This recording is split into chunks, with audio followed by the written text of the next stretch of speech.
Solapur महापालिकेअंतर्गत biomedical अर्थात जैव वैद्यकीय कचरा उचलण्यासाठी देण्यात आलेल्या ठेक्याबाबत अनेक तक्रारी समोर आल्या आहेत। तरी देखील एसएस सर्व्हिसेस कोल्हापूर या कंपनीला बेकायदेशीररित्या महापालिकेतील कोण अधिकारी पाठीशी घालतोय?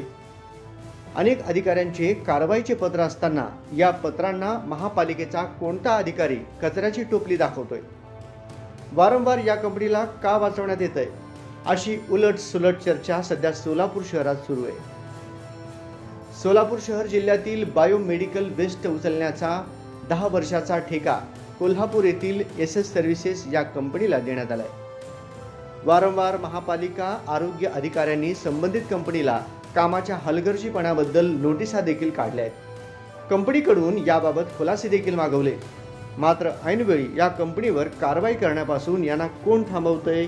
एसएस कंपनीच्या नियमबाह्य कारभाराविरोधात कोल्हापूरचे खासदार धनंजय महाडिक, सोलापूरचे आमदार विजयकुमार देशमुख, शिवसेना जिल्हाप्रमुख मनीष काळजे यासह सामाजिक संघटनांनी प्रशासन आणि मुख्यमंत्र्यांपर्यंत पत्रव्यवहार केला।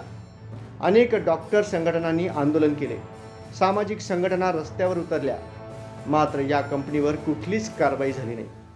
त्यामुळे या कंपनीला महापालिकेतील कोण अधिकारी पाठीशी घालतोय? त्याचे या कंपनीशी काय लागेबांधे आहेत अशी चर्चा सोलापूर शहरात जोर धरू लागली आहे। सोलापूर शहरातील बायोमेडिकल कचरा कोल्हापूर शहरापर्यंत नेला जातो। ठेका देताना संबंधित कचरा हा तात्काळ विल्हेवाट लावा असे नमूद केले असतानाही कचरा साठवून ठेवून विल्हेवाट लावण्यासाठी कोल्हापूरला नेला जातो। यासाठी कोणत्याही सक्षम अधिकाऱ्यांची परवानगी देखील नाही। महाराष्ट्र प्रदूषण मंडळाची काडी मात्र परवानगी नाही। असं असताना सोलापूर आणि कोल्हापूर या दोन शहरातील नागरिकांच्या आरोग्याशी खेळ खेळला जातोय। तरी देखील या एसएसला कोण पाठीशी घालतंय असा प्रश्न उपस्थित होतोय। महापालिकेतील तो कोण अधिकारी आहे जो एसएस कंपनीच्या माध्यमातून सोलापूर शहरातील नागरिकांच्या जीवाशी खेळतोय? वारंवार आदेश का बदलले जात आहेत?